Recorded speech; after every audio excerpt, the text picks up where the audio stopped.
Sudip Das, welcome to my YouTube channel study station. আজকে আমাদের topic হচ্ছে ডেলি জিকে।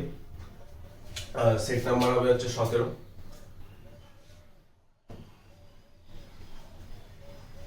সেট 17। চ্যানেলে অনেকদিন ভিডিও আসেনি, ঠিক আছে, এক সপ্তাহ মতো হয়ে গেছে আমি কোনো ভিডিও দিতে পারিনি। আমার শরীরটা বড্ড খারাপ ছিল, আর এছাড়াও আরও অনেক সমস্যা ছিল, তার জন্য ভিডিও কোনো আপলোড দিতে পারিনি। আজ থেকে হয়তো আশা করি আর কোনো সমস্যা হবে না, পরপর তোমরা ভিডিওটা পাবে, ঠিক আছে। তো দেখি আমরা প্রথম প্রশ্ন কি বলছে আমাদের। 1 নম্বর, কত সালে পঞ্চায়েতি রাজকে ভারতীয় সংবিধানে অন্তর্ভুক্ত করা হয়? 1990, 1992, 1978। আচ্ছা, ডেলি জিকেতে আমাদের ক্লাসে প্রত্যেকদিন বাছাই করা 15টা প্রশ্ন নিয়ে আমরা আলোচনা করি, যেখানে যারা যারা সরকারি চাকরির প্রস্তুতি নিচ্ছ এই ক্লাসটা তাদের অনেকটাই সাহায্য করবে, ঠিক আছে। তো প্রত্যেকটা প্রশ্ন বলার পর আমি 5 সেকেন্ড করে সময় দেবো, তাতে তোমরা নিজেরা মনে মনে করে দেখবে যে তোমাদের করা ঠিক হলো কটা ভুল। তাহলে প্রথম প্রশ্নটা কি হলো, কত সালে পঞ্চায়েতি রাজকে ভারতীয় সংবিধানে অন্তর্ভুক্ত করা? 1990, 1992, 1978। যারা যারা জানা অ্যান্সারটা করো। কি হবে? পঞ্চায়েতি রাজকে ভারতীয় সংবিধানে অন্তর্ভুক্ত করা হয় কত সালে? 1990, 1992 নাকি 1978? কোনটা হবে বলো? পঞ্চায়েতি রাজ যেহেতু বলেছে সেটা কিন্তু হয়ে যাবে 1992 সালে, ঠিক আছে। 1992 সালে 73তম সংশোধনীর মাধ্যমে 73 সংশোধনীর মাধ্যমে পঞ্চায়েতি রাজকে কিন্তু ভারতের সংবিধানে অন্তর্ভুক্ত করা হয়, ঠিক আছে। 2, ভারতের আত্মা গ্রন্থটির রচয়িতাকে? ভারতের আত্মা গ্রন্থটির রচয়িতা বিপিন চন্দ্র পাল নাকি ঋষি অরবিন্দ? কোনটা হবে বলো? ভারতের আত্মা, দ্য সোল অফ ইন্ডিয়া, এই গ্রন্থটির রচয়িতাকে বিপিন চন্দ্র পাল নাকি ঋষি অরবিন্দ? তাদের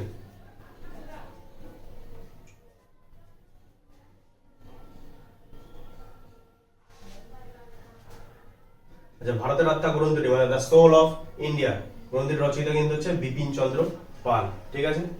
আমরা শুনেছি লাল বাল পাল, সেইখানে লালকে দিয়ে লালা লাজপত রায়, বালকে দিয়ে বাল গঙ্গাধর তিলক, আর পাল বিপিন চন্দ্র পালকে বোঝানো হয়, ঠিক আছে।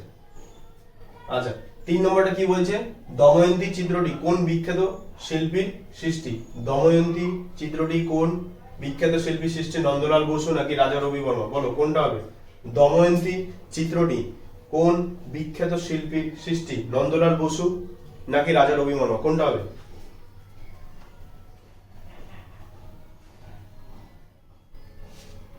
আচ্ছা, দময়ন্তীর চিত্রটি কিন্তু হয়ে যাবে হচ্ছে রাজা রবি বর্মা, একজন ভারতের চিত্রশিল্পী, ঠিক আছে। আচ্ছা, 4টি বলছি এসবিআই জাতীয়করণ করা হয় কত সালে? 1995, 1950 নাকি 1951? SBI state bank of India, তোমরা সবাই জানো এসবিআই জাতীয়করণ করা হয় কত সালে? 1955 সালে, 1950 সালে নাকি 1951 সালে? বলো। আচ্ছা, এসবিআই কিন্তু ভারতের বৃহত্তম পাবলিক সেক্টর ব্যাংক, ঠিক আছে, যার সদর দপ্তর বা হেডকোয়ার্টার হচ্ছে মুম্বাইতে, আর 22,000-এরও বেশি ব্রাঞ্চ আছে এদের। তাহলে এর জাতীয়করণ করা হয়েছিল কিন্তু 1955 সালে হবে, ঠিক আছে। আচ্ছা, 5টা কি হচ্ছে? বিসি রায় পুরস্কার নিম্নের কোন বিভাগে দেওয়া হয়? বিসি রায় পুরস্কার নিম্নের কোন বিভাগে দেওয়া হয়? সঙ্গীত, চিকিৎসা শাস্ত্র, পরিবেশ। বিসি রায় পুরস্কার। আচ্ছা, তোমাদের যদি বিসি রায় মানে এটা ফুল ফর্মটা আমি তোমাদের বলি, তোমরা আশা করি বুঝতে পারবে। বিধান চন্দ্র রায়, ঠিক আছে, বিধান চন্দ্র রায় পুরস্কার নিম্নের কোন বিভাগে দেওয়া হয়? সঙ্গীত, চিকিৎসা শাস্ত্র নাকি পরিবেশ?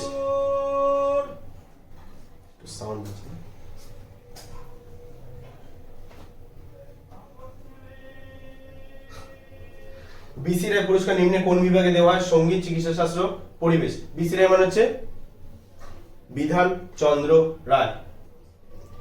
আচ্ছা, এটা কিন্তু হবে চিকিৎসা, কারণ বিধান চন্দ্র রায় একজন চিকিৎসক ছিলেন, ঠিক আছে। 1962 সালে এই বিসি রায় পুরস্কার প্রতিষ্ঠিত হয়, আর সেটা চিকিৎসা শাস্ত্রের উপর দেওয়া হয়, ঠিক আছে, বিসি রায় পুরস্কার। আচ্ছা, পরের 5টা দেখি, এই 5টা হয়ে গেছে আমাদের, পরের 5টা কি আছে দেখি।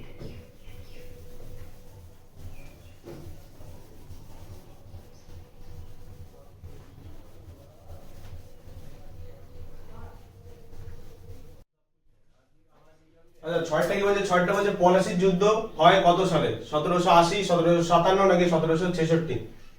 পলাশির যুদ্ধ কত সালে হয়েছিল? 1780, 1757 নাকি 1766? আচ্ছা, পলাশির যুদ্ধ কিন্তু হয়েছিল হচ্ছে ইস্ট ইন্ডিয়া কোম্পানির সাথে আমাদের বাংলার শেষ স্বাধীন নবাব সিরাজউদ্দৌলার। আর ইস্ট ইন্ডিয়া কোম্পানির নেতৃত্ব দিচ্ছিল কে? Robert Clive. ঠিক আছে, তাহলে এটা কিন্তু পলাশির যুদ্ধ ছিল 1757 সাল হয়ে যাবে। ঠিক আছে, আচ্ছা সাথে ঠিক হচ্ছে ব্যারোমিটারের আবিষ্কর্তা কে? টরিসেলি, গ্রাহাম বেল নাকি প্রিস্টলে? কোনটা হবে? ব্যারোমিটারের আবিষ্কর্তা কে? বায়ু চাপ মাপা হয় ব্যারোমিটার যন্ত্রের সাহায্যে, সেটা আবিষ্কার করেছিল কে? এটা কিন্তু হয়ে যাবে একেরটা টরিসেলি। ঠিক আছে, আচ্ছা আরেকটা, দি রিপাবলিক গ্রন্থের রচয়িতা কে? প্লেটো, সক্রেটিস নাকি অ্যারিস্টটল? কোনটা হবে? দি রিপাবলিক গ্রন্থের রচয়িতা কে? প্লেটো, সক্রেটিস নাকি অ্যারিস্টটল? প্লেটো, সক্রেটিস, অ্যারিস্টটল কোনটা হবে গ্রন্থের রচয়িতা? দি রিপাবলিক। দি রিপাবলিক গ্রন্থের রচয়িতা হবে হচ্ছে একেরটা প্লেটো। ঠিক আছে, আচ্ছা প্লেটোর কিন্তু যে গুরু সে ছিল হচ্ছে সক্রেটিস, আচ্ছা শিষ্য সে ছিল হচ্ছে অ্যারিস্টটল। ঠিক আছে, এটা মাথায় রাখবে। আচ্ছা নয়টা কি বলছে? কারাকাস কোন দেশের রাজধানী? কারাকাস কোন দেশের রাজধানী? পেরু, ফিলিপাইন্স নাকি ভেনেজুয়েলা? কারাকাস কোন দেশের রাজধানী? পেরু, ফিলিপাইন্স নাকি ভেনেজুয়েলা? কোনটা হবে বলো? কারাকাস কোন দেশের রাজধানী? পেরু, ফিলিপাইন্স নাকি ভেনেজুয়েলা? কোনটা হবে? কারাকাস কিন্তু হবে হচ্ছে আমাদের ভেনেজুয়েলার রাজধানী। ঠিক আছে, কারণ পেরুর রাজধানী হচ্ছে লিমা আর ফিলিপাইন্সের রাজধানী হচ্ছে ম্যানিলা। ঠিক আছে, এগুলো মনে রাখবে। 10টা কি বলছে? আয়তনের দিক থেকে পৃথিবীর বৃহত্তম দেশ। পৃথিবীর বৃহত্তম দেশ আয়তনের দিক থেকে। ঠিক আছে, আয়তনের দিক থেকে, জনসংখ্যার দিক থেকে হয়। ঠিক আছে, অনেক দিক থেকে হয়। তাই এখানে আমাদের চেয়েছে আয়তনের দিক থেকে পৃথিবীর বৃহত্তম দেশ। রাশিয়া, চীন নাকি ভারত? কোনটা হবে? আয়তনের দিক থেকে পৃথিবীর বৃহত্তম দেশ, দেখো ভারত তো হবে না। ঠিক আছে, তাহলে রাশিয়া চীনের মধ্যে কোনটা হবে? এটা হয়ে যাবে হচ্ছে রাশিয়া বৃহত্তম। ঠিক আছে, চীন হচ্ছে তৃতীয় আর ভারত হচ্ছে সপ্তম। ঠিক আছে, আচ্ছা এই 10টা হয়ে গেছে, আমরা পরের 5টা দেখি।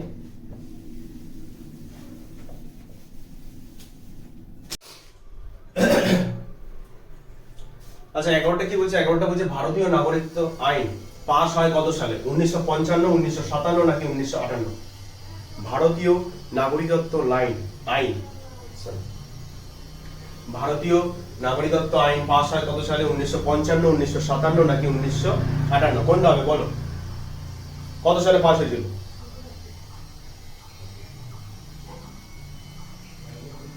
আচ্ছা ভারতীয় নাগরিকত্ব আইন পাস হয় কিন্তু 1955 সালে। ঠিক আছে, মনে রাখবে। 12টা কি বলছে? টোডরমল কিসের সাথে যুক্ত ছিলেন? টোডরমল কিসের সাথে যুক্ত ছিলেন? সাহিত্য, সঙ্গীত নাকি অর্থনীতি? টোডরমল কিসের সাথে যুক্ত ছিলেন? সাহিত্য, সঙ্গীত নাকি অর্থনীতি? টোডরমলটা কি বা টোডরমল কি? টোডরমল হচ্ছে সম্রাট আকবরের সবাই যে নবরত্ন ছিল তার মধ্যে টোডরমল একজন। ঠিক আছে, এবার তিনি কিসের সাথে যুক্ত ছিলেন? সাহিত্য, সঙ্গীত নাকি অর্থনীতি? উনি কিন্তু যুক্ত ছিলেন হচ্ছে অর্থনীতির সাথে। ঠিক আছে, সেই রাজসভায় তিনি অর্থনীতির সাথে যুক্ত ছিলেন। 13টা কি বলছে? অনির্বাণ লাহিড়ী কোন খেলার সাথে যুক্ত? গলফ, টেনিস নাকি ফুটবল? অনির্বাণ লাহিড়ী কোন খেলার সঙ্গে যুক্ত? গলফ, টেনিস নাকি ফুটবল? অনির্বাণ লাহিড়ী কিন্তু গলফ খেলার সাথে যুক্ত। আচ্ছা 14টা কি হচ্ছে? ল্যান্ড অফ মিডনাইট সান বলা হয় কোন দেশটিকে? সুইডেন, নরওয়ে নাকি গ্রিনল্যান্ড? আচ্ছা ল্যান্ড অফ মিডনাইট সান এটা কিন্তু আমি ইংরেজিতে লিখেছি, বাংলাটাকে কি বলে? নিশীথ সূর্যের দেশ। নিশীথ সূর্যের দেশ বলা হয় কোন দেশটিকে? সুইডেনকে, নরওয়েকে নাকি গ্রিনল্যান্ডকে? বলো। নিশীথ সূর্যের দেশ বলা হয় কোনটিকে? সুইডেনকে, নরওয়েকে নাকি গ্রিনল্যান্ডকে? দুইটা নরওয়েকে। ঠিক আছে, আচ্ছা 15টা কি বলছে? প্রকৃতিতে মুক্ত অবস্থায় প্রাপ্ত সালফারকে কি বলে? প্রকৃতিতে মুক্ত অবস্থায় আমরা যে সালফারটা পাই তাকে কি বলে? জিপসাম বলে, সিনাবার বলে নাকি গন্ধক বলে? কোনটা হবে? প্রকৃতিতে প্রাপ্ত মুক্ত সালফারকে আমরা কি বলবো? জিপসাম, সিনাবার নাকি গন্ধক? বলো, যারা জানো আনসারটা বলো।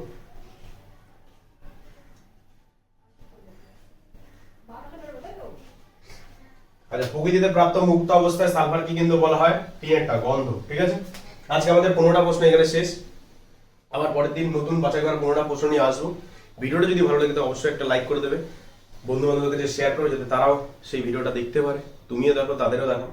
যদি কোথাও বুঝতে অসুবিধা হয় বা কোনো জিজ্ঞাসা থাকে সেটা আমাকে কমেন্টে অবশ্যই জানাবে।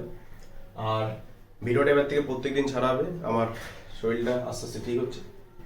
তো প্রত্যেকদিন ভিডিও যাবে, সেই ভিডিও নোটিফিকেশন যেটা তোমার কাছে পৌঁছায় তার জন্য কি করতে হবে, চ্যানেলটা কিন্তু তোমাকে অবশ্যই সাবস্ক্রাইব করতে হবে, ঠিক আছে? তো চ্যানেলটাকে অবশ্যই সাবস্ক্রাইব করো। কালকে আবার একটা নতুন কোনো জিকে নিয়ে আমরা আসছি ফিরে। দেখা হচ্ছে তাহলে কালকের ভিডিওতে। বাই।